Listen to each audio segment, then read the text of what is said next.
ሰላም ኢትዮ ታይምስ ቤተሰቦች እንደምን ቆይታችኋል? ለሰዓቱ የተመረጡ ዜናዎችን ይዘንላችሁ ቀርበናል። አብራችሁን ቆዩ። አቶ ጣዕመ አረዶም ከአንድ አፍታ ሚዲያ ጋር ባደረጉት ቆይታ ህወሓት ወደ ጦርነት ለመግባት የሚያስችለውን ስራ እየሰራ እንደሆነ ገልጸዋል። ዝርዝሩን ይዘን ቀርበናል። ጠቅላይ ሚኒስትር ዶክተር አብይ አህመድ የህወሓት አባል ለሆኑት ፕሮፌሰር ክንደያ ገብረ ህይወት ሹመት ሰጥተዋል። በዘገባችን ውስጥ አካተነዋል። በአዲስ አበባ ከተማ ቦሌ አካባቢ ሊገነባ ለታሰበው የኦሮሚያ ክልል ጽህፈት ቤቶች ማስፋፊያ ፕሮጀክት በአካባቢው የሚገኙ ከ30 በላይ ህንጻዎች ሊፈርሱ መሆኑን ሰምተናል። ሌላኛው መረጃችን ነው። የኮምቦልቻ ከተማ አስተዳደር ጊዜያዊ የገንዘብ እጥረት ስላጋጠመው ለኢኮኖሚ ድጎማና ለኮሪደር ልማት የሚውል 100 ሚሊዮን ብር ከከተማው ነዋሪዎች ብድር ጠይቋል። ተጨማሪ አለን። የኢትዮጵያ የባህር በር ጉዳይን በተመለከተ የውጭ ጉዳይ ሚኒስትሩ ዶክተር ጌዲዮን ጢሞቴዎስ ጉዳዩ በዓለም አቀፍ ደረጃ የተሻለ ተቀባይነትን እንዳገኘ ገልጸዋል። ዝርዝሩን አካተናል። የቂርቆስ ክፍለ ከተማ አስተዳደር በቅድሚያ የአዲስ አበባ እስልምና ጉዳዮች ከፍተኛ ምክር ቤት በኋላም የኢትዮጵያ እስልምና ጉዳዮች ጠቅላይ ምክር ቤት ጨለማን ተገን በማድረግ ፈርሷል ስላሉት የተባረክ መስጂድ አጥር ጉዳይ አሁን ሌሊት መግለጫ አውጥቷል። በዝርዝር የምንመለከተው ይሆናል። በደብረ ጽዮን ገብረ ሚካኤል የሚመራው ህወሓት ሌተናል ጀነራል ታደሰ ወረደ የጊዜያዊ አስተዳደሩ ፕሬዝዳንት ሆኖ መሾማቸውን እደግፋለሁ ሲል አስታውቋል። የቀድሞ የጊዜያዊ አስተዳደሩ ፕሬዝዳንት የነበሩት አቶ ጌታቸው ረዳ ከቢቢሲ ፎከስ ኦን አፍሪካ ጋር ባደረጉት ቆይታ አዲሱ ፕሬዝዳንት ሊገጥማቸው ስለሚችለው ተግዳሮት ተናግረው ነበር። የዘገባችን አንዱ አካል ነው።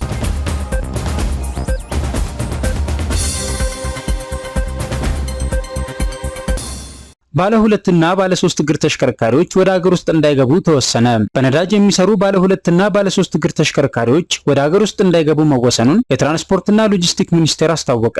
በተለምዶ ባጃጅ የሚባሉት ባለ ሶስት እግር ተሽከርካሪዎችና ባለ ሁለት እግር ሞተር ብስክሌቶች ወደ ሀገር ውስጥ ማስገባት እንደማይቻል የትራንስፖርትና ሎጂስቲክ ሚኒስቴር ዴኤታ አቶ በሪሁ ሐሰን ተናግረዋል። ሚኒስቴር ዴኤታው ይህንን ያሉት ሚያዝያ 2 ቀን 2017 ዓ.ም አሃድ ቢዝነስ ግሩፕ በሀገር ውስጥ የተመረቱ በኤሌክትሪክ የሚሰሩ ባለ ሁለትና ባለ ሶስት እግር ተሽከርካሪዎችን ለገበያ ማቅረቡን በወዳጅነት ፓርክ በተዘጋጀ ስነ ስርዓት ሲያስታውቅ ነው። ኢትዮጵያ በአመቱ ለነዳጅ እስከ 6 ቢሊዮን ብር እንደምታወጣ የተናገሩት አቶ በሪሁ በታዳሽ ኃይል ላይ ያለንን እምቅ አቅም ተጠቅመን ከውጭ የሚገባውን ደረጃውን ያልጠበቀ ነዳጅ ላይ ጥገኛ ከመሆንና አዙሪት ውስጥ ከመግባት ይልቅ በኤሌክትሪክ የሚሰሩ ተሽከርካሪዎችን እንደ አማራጭ መወሰድ አለበት ብለዋል።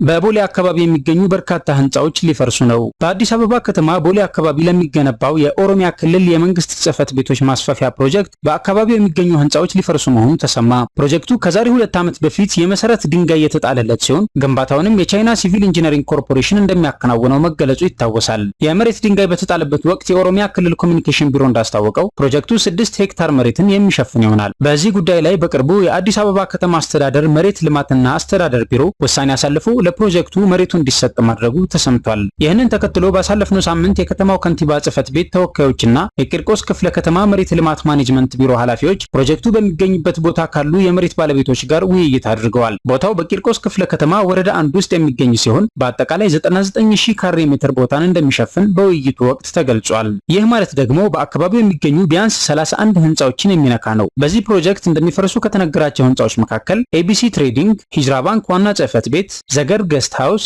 ላየንስ ዲን ሆቴል፣ ኤምኤስኤን ሪል ስቴት፣ ቤች አፓርትመንት እና ቤሞር አፓርትመንት ይገኙበታል። የከተማው ባለስልጣናት በዚህ ውይይት ወቅት ለባለንብረቶቹ የሚሰጣቸውን ካሳ በተመለከተ ምክክር ያደረጉ ቢሆንም በቀረበው ካሳ ላይ ግን ቅሬታቸውን አሰምተዋል። ህንጻቸው ከሚፈርስባቸው ሰዎች መካከል አንደኛው ሲናገሩ እኛ ልማትን አንቃወምም፣ ነገር ግን ላፈራነው ንብረት በቂ ካሳ ሊሰጠን ይገባል ብለዋል። እነዚህ ባለንብረቶች በቀረበው ካሳ ላይ ያላቸውን ቅሬታ የሚገልጽ አቤቱታ ለጠቅላይ ሚኒስትር ጽህፈት ቤትና ለከንቲባ አዳነች አቤቤ ለማቅረብ በዝግጅት ላይ ይገኛሉ ሲል ፎርቹን ዘግቧል።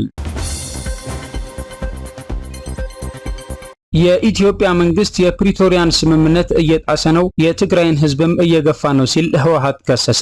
የኢትዮጵያ መንግስት የፕሪቶሪያን ስምምነት እየጣሰ ነው፣ የትግራይን ህዝብ እየገፋው ነው ሲል ህዝባዊ ወያነ ሓርነት ትግራይ ህወሓት ለ5 ቀናት ሲያካሂደው የነበረውን የማዕከላዊ ኮሚቴ ስብሰባ ማጠናቀቁን ተከትሎ ሚያዝያ 4 ቀን 2017 ዓ.ም ባወጣው መግለጫ አስታወቀም። ማዕከላዊ ኮሚቴው ይህ አካሄድ መሻሻል አለበት ብሎ ያምናል ያለው መግለጫው የፕሪቶሪያው ስምምነት ተከብሮ ሁለቱ ፈራሚዎች በፖለቲካዊ ውይይት እና መግባባት በጋራ መስራት አለባቸው የሚል እምነት እንዳለውም ገልጿል። እንደ ሁልጊዜው ዝግጁ መሆን የሚታወቅልኝ ብሏል። የህወሓት ማዕከላዊ ኮሚቴ በመግለጫው የፌዴራል መንግስት በትግራይ ህዝብ በላዩ ላይ ተፈጻሚ የሚሆኑ አዋጆች፣ ደንቦችና መመሪያዎች እያወጣ ነው፣ ብቻውን በተናጠል የሚወሰንባቸው ሁኔታዎች በስፋት እየታየ ነው ሲልም ተችቷል። በጎፋ ዞን በርካታ ወረዳዎች የመሬት መንሸራተት ስጋት ላይ ናቸው። በዞኑ ደጋማ አካባቢዎች የመሬት መንሸራተትና የመሬት ናዳ አደጋ ስጋት ያለባቸው መሆኑ ተነግሯል። በደቡብ ኢትዮጵያ ክልል ጎፋ ዞን የመሬት መንሸራተት ስጋት ላይ ያሉ ቀበሌዎች እየተለዩ መሆኑን ሰምተናል። የዞኑ የአደጋ ስጋት ስራ አመራር ጽሕፈት ቤት ኃላፊ አቶ ማርቆስ መለሰ ለኢትዮ ኤፍኤም እንደገለጹት በዞኑ አሁንም በርካታ አካባቢዎች ስጋት ውስጥ ናቸው ብለዋል። በባለፈው ዓመት በዞኑ አጋጥሞ የነበረው የመሬት መንሸራተትን ያስታወሱት ኃላፊው በመጪው ክረምት የቅድመ አደጋ መከላከል ስራ የተደረገ መሆኑን ተናግረዋል። በተደረገ የአደጋ ስጋት አመራር ጥናት መሰረትም በጎፋ ዞን የሚገኙ አጠቃላይ ወረዳዎች ላይ ቀበሌዎችን በአረንጓዴና በቢጫ መለያ በመስጠት እየተለዩ እንደሚገኝ ኃላፊው ለኢትዮ ኤፍኤም አስታውቀዋል። የዞኑ አካባቢዎችን ስነ ምህዳር መሰረት ያደረገ ጥንቃቄ እንዲደረግ ከኢጋድና ከብሔራዊ ሜትሮሎጂ የተሰጡ ያሉ መረጃዎችን መነሻ እየተደረገ ነው ተብሏል። የጎፋ ዞን የአደጋ ስጋት ጽሕፈት ቤት ኃላፊው አቶ ማርቆስ መለሰ ብዙ ነዋሪዎች የባለፈው ዓመት ተመሳሳይ አደጋ እንዳይገጥማቸው ያልተቋረጠ ድጋፍ ያስፈልገናል ብለዋል። ሐምሌ 15 ቀን 2016 ዓ.ም በጎፋ ዞን ገዜ ጎፋ ወረዳ ኬንቾ ሻቻ ጎዝዲ ቀበሌ አጋጥሞ በነበረው አደጋ 246 ሰዎች ሕይወት እንዲያልፍ አድርጓል። ሆኖም አሁንም ስጋት ላይ ያሉ ቀበሌ ነዋሪዎችን ከአካባቢዎቹ ቀድሞ ለማውጣት ያሉ እንቅስቃሴዎች ድጋፍ የሚያስፈልገን ነው ሲሉ ኃላፊው ለጣቢያችን ገልጸዋል። አቶ ማርቆስ በሕይወት የተረፉትን ነዋሪዎች የመልሶ ማቋቋም ስራን በተመለከተ የቤቶች ግንባታ እየተከናወነ ነው ብለዋል። ከወራት በፊት የክልሉ ምክር ቤት መደበኛ ጉባኤ ቅድሚያ የሚሰጣቸውን ተጎጂዎች በመለየት 110 ቤቶችን በመገንባት ማስረከብ መቻሉን እንዲሁም 420 ቤቶችም እየተገነቡ ነው ተብሏል። የቂርቆስ ክፍለ ከተማ አስተዳደር በቅድሚያ የአዲስ አበባ እስልምና ጉዳዮች ከፍተኛ ምክር ቤት በኋላም የኢትዮጵያ እስልምና ጉዳዮች ጠቅላይ ምክር ቤት ጨለማን ተገን በማድረግ ፈርሷል ስላሉት የተባረክ መስጂድ አጥር ጉዳይ አሁን ሌሊት መግለጫ አውጥቷል። ክፍለ ከተማው በዛሬው ዕለት እሁድ በቂርቆስ ክፍለ ከተማ ወረዳ 10 ልዩ ቦታው ሜክሲኮ አካባቢ የመንግስት አካላት የመስጂድን አጥር አፈረሱ የሚል መረጃ የአዲስ አበባ እስልምና ጉዳዮች ከፍተኛ ምክር ቤትን ጨምሮ በተለያዩ ሚዲያዎች ሲዘዋወር መዋሉ ይታወቃል ብሏል። ማንኛውም የመንግስትና የህዝብ ጥቅምን የሚጎዱ ህገወጥ ድርጊቶች ፈጸሙ በህግ አግባብና ህጋዊ ውሳኔን መነሻ በማድረግ ሲከላከል መቆየቱን ወደፊትም የሚተገበረው ትልቁ ኃላፊነቱ መሆኑን አንስቷል። በዛሬው ዕለት በተለያዩ ሚዲያዎች ሲዘዋወር የዋለው መረጃ ቤተ እምነትን ሽፋን በማድረግ መንግስት ውሳኔ ያልሰጠበት መሬትን ያለ አግባብ ከህግ ውጭ ለመያዝ የተደረገ ተግባራዊ እንቅስቃሴን ለመከላከልና የህግ የበላይነትን ለማረጋገጥ የተወሰደ እርምጃ ነው ብሎታል። ጉዳዩን በተሳሳተ መንገድ መተርጎም በምንም አይነት ተቀባይነት ያለው ድርጊት አይሆንም። ህዝባችንም እጅግ አስተዋይ ህዝብ በመሆኑ ጉዳዩን በሚዛኑ የሚረዳ እንደሚሆን እናምናለን ብሏል። ተባረክ መስጂድ የክፍለ ከተማው አስተዳደር ከመስጂዱ አባላቶችና ምዕመናኑ ጋር በቅርበት አብሮ ከሚሰራቸው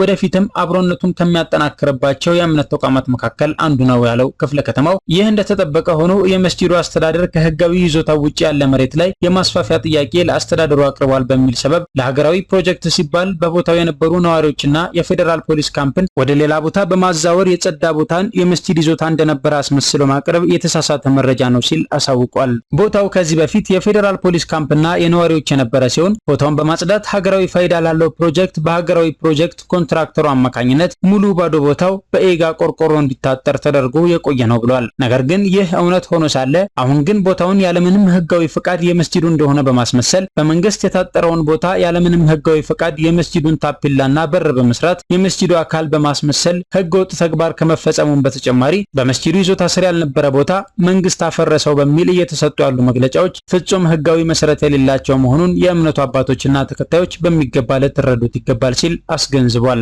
ያለአግባብ በተዛባ መረጃ ላይ ተመስርታችሁ ያልተገባ እንቅስቃሴ የምታደርጉ አካላትም ከድርጊታችሁ መታቀብና ቀረብ ብሎ መረጃና ማስረጃ አጣርቶ መረዳትን እንድታስቀድሙ ሲል በመግለጫው አሳስበዋል። ክፍለ ከተማው ተጨማሪ መረጃ ለሚፈልግ ለማንኛውም አካል መረጃ ለመስጠት በሩ ክፍት መሆኑንም አሳውቋል።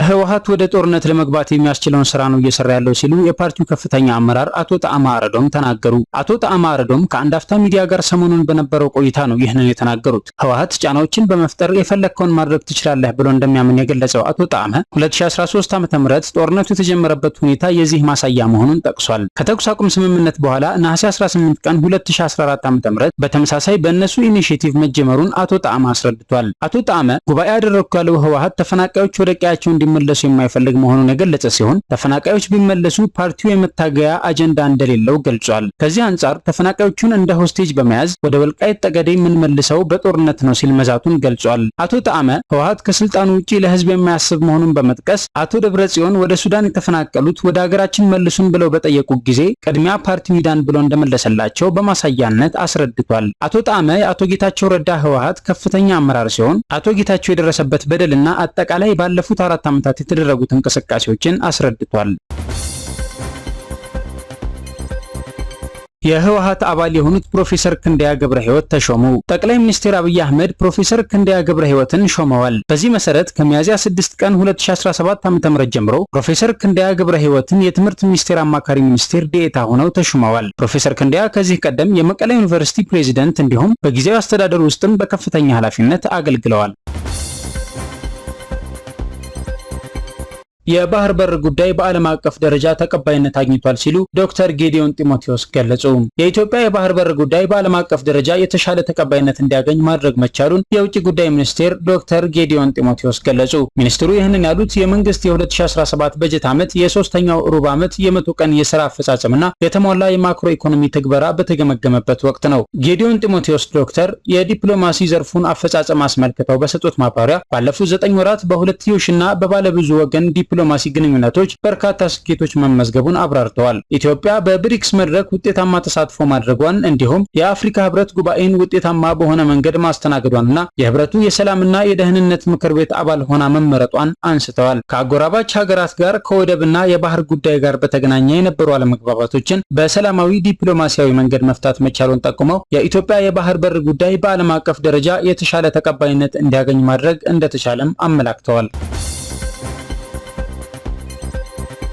ለመንገድ ስራ የተከማቸ አፈር በህፃናት ላይ ተደርምሶ የአንድ ታዳጊ ህይወትን አጥፍቷል። በወላይታ ሶዶ ከተማ መርካቶ ተብሎ በሚጠራው አካባቢ ለመንገድ ስራ ተብሎ የተከማቸ አፈር በአካባቢው ሲጫወቱ የነበሩ ህፃናት ላይ ተደርምሶ የአንድ ታዳጊ ህይወት ማለፉን የከተማው ፖሊስ አዛዥ ምክትል ኮማንደር ሀብታሙ አስፋው ለቲክቫ ኢትዮጵያ ተናግረዋል። አደጋው የተከሰተው በትናንትናው ዕለት ከቀኑ 9 ሰዓት አካባቢ መሆኑን የገለጹት አዛዡ በስፍራው የነበሩት ከ7 እስከ 9 ዓመት ዕድሜ ክልል ውስጥ የሚገኙ 3 ህፃናት እንደነበሩ ተናግረው ህይወቱ ካለፈው ታዳጊ በስተቀር በሌሎቹ ላይ ምንም አይነት ጉዳት አለመድረሱን ገልጸዋል። ህፃናቱ እየተጫወቱ የነበረበት ቦታ ለአደጋ ተጋላጭ መሆን እየጣለ ካለው ከባድ ዝናብ ጋር ተዳምሮ ለአደጋው መከሰት መንስኤ ሆኗል ሲሉ አስረድተዋል። ምክትል ኮማንደር ሀብታሙ አስፋው መሰል አደጋዎች እንዳይከሰቱ የግንዛቤ ማስጨበጫ ስራ እንደሚሰራና በሶዶ ከተማ አስተዳደር የውስጥ ለውስጥ የአስፋልት መንገድ ስራ እያከናወነ የሚገኘው የቻይና ተቋራጭም አደጋ ሊያስከትሉ በሚችሉ ቦታዎችን ጥበቃ እንዲያስቀምጥ ትዕዛዝ እንደሚሰጥ አስታውቀዋል። ከአደጋው ጋር ተያይዞ በአንዳንድ የማህበራዊ ሚዲያ ገጾች ከ10 በላይ ህፃናት ህይወት እንዳለፈ ተደርጎ የሚሰራጨው መረጃ ከእውነት የራቀ ነው ያሉት የፖሊስ አዛዡ እንዲህ አይነት መረጃ የሚያሰራጩ አካላት ከድርጊታቸው እንዲቆጠቡ አሳስበዋል። ሌተናል ጀነራል ታደሰ ወረደ የጊዜያዊ አስተዳደሩ ፕሬዝዳንት ሆኖ መሾማቸውን እደግፋለሁ ሲል በዶክተር ደብረጽዮን ገብረ ሚካኤል የሚመራው ህወሓት አሳውቋል። የፕሬዝዳንቱን ሹመት ከኢትዮጵያ መንግስት የተስማማበት የሚቀበለውና የሚደግፈው መሆኑን ገልጿል። ፓርቲው ስልጣኑ ባከተመው በአቶ ጌታቸው ረዳ ሲመራ የነበረው ጊዜያዊ አስተዳደር ያጠፋውን ጊዜ ለማካካስ በቁርጠኝነት እንደሚሰራ ገልጾ የፌዴራል መንግስት የፕሪቶሪያ የሰላም ስምምነት የሚጻረሩ የተናጠል አዋጆች፣ ደንቦችና መመሪያዎችን ከማውጣት እንዲቆጠብ ብሏል። ድርጅቱ ብሔራዊ የክህደት ቡድን ሲል የገለጸው አቶ ጌታቸው ረዳ በበላይነት ሲመሩት የነበሩት ጊዜያዊ አስተዳደር ከስልጣኑ እንዲወገድ የህዝቡ አስተዋጽኦ ከፍተኛ ነበር በማለት ገልጿል። የቀድሞ የጊዜያዊ አስተዳደሩ ፕሬዝዳንትና የአሁኑ ጠቅላይ ሚኒስትሩ የምስራቅ አፍሪካ ጉዳዮች አማካሪ ሚኒስትር አቶ ጌታቸው ረዳ ከቀናት በፊት ከቢቢሲ ፎከስ ኦን አፍሪካ ጋር በነበራቸው ቆይታ አዲሱ ፕሬዝዳንት ሊገጥማቸው ስለሚችለው ተግዳሮት ተናግረው ነበር። በዚህም ፓርቲው ፕሬዝዳንቱን እንደሾመው ያስባል፣ ጠቅላይ ሚኒስትሩ ደግሞ ራሳቸው እንደሾሙት ይናገራሉ። እንዳለመታደል ያጋጥመዋል ብዬ የማስበው አንዱ ተግዳሮት አሁንም ስልጣኑን ጠቅልሎ ለመያዝ ከሚፈልገው የህወሓት አንጃ የሚመጣው ከቁጥጥር ውጪ የሆነ የስልጣን ጥማት ነው ብለው ነበር። ፕሬዝዳንቱ ይህንን የመጋፈጥ አቅምና ክህሎቱ ይኖራቸዋል የሚለው ጉዳይ ወደፊት የሚታይ እንደሆነ ገልጸዋል። ቻይና አሜሪካ የጣለችውን ታሪፍ ሙሉ በሙሉ እንድትሰርዝ አስጠነቀቀች። የቻይና ባለስልጣናት ሰሞኑን ዶናልድ ትራምፕ በአገራቸው ላይ የጣሉትን ተጨማሪ ታሪፍ ተከትሎ አሜሪካ ይህንን ውሳኔዋን ሙሉ በሙሉ እንድትሰርዝ አስጠንቅቀዋል። ዶናልድ ትራምፕ በአገራት ላይ ሊጥሉት ያቀዱትን ታሪፍ ለ90 ቀናት እንዲዘገይ በዚህ ሳምንት አሳውቀዋል። በአንጻሩ በቻይና ምርቶች ላይ የሚጥሉትን ታሪፍ ደግሞ ወደ 145 በመቶ ከፍ አድርገዋል። አሜሪካ ስህተቷን ለማረም ትልቅ እርምጃ እንድትወስድ ለማስጠንቀቅ እንወዳለን። የተሳሳተ አካሄድ የሆነውን የአጸፋ ታሪፍ ጭማሪ በመሰረዝ ትክክለኛውን የጋራ ተጠቃሚነት መንገድ መመለስ ይገባል ብሏል የቻይና የንግድ ሚኒስቴር ባወጣው መግለጫ። ባለፈው አርብ ዶናልድ ትራምፕ ቻይና የሚመረቱ የተወሰኑ የኤሌክትሮኒክስ ምርቶችን ከታሪፍ ነፃ ለማድረግ መዘጋጀታቸውን አሳውቀዋል። ነገር ግን የአሜሪካው የንግድ ሚኒስቴር ሃዋርድ ሉትኒክ ባለፈው እሁድ እንዳሉት እንደዚህ አይነቶቹ ውሳኔዎች ለአጭር ጊዜ ብቻ የሚቆዩ ናቸው። በእነዚህ ምርቶች ላይ በተለየ ሁኔታ የታሪፍ ጭማሪ የሚደረግ ሲሆን ከተወሰነ ጊዜ በኋላ ጭማሪው ይፋ ይደረጋል ብለዋል። እነዚህ ምርቶች በአሜሪካ እንዲሰሩ እንፈልጋለን ሲሉ ሚኒስትሩ ተደምጠዋል ሲል ቢቢሲ ዘግቧል።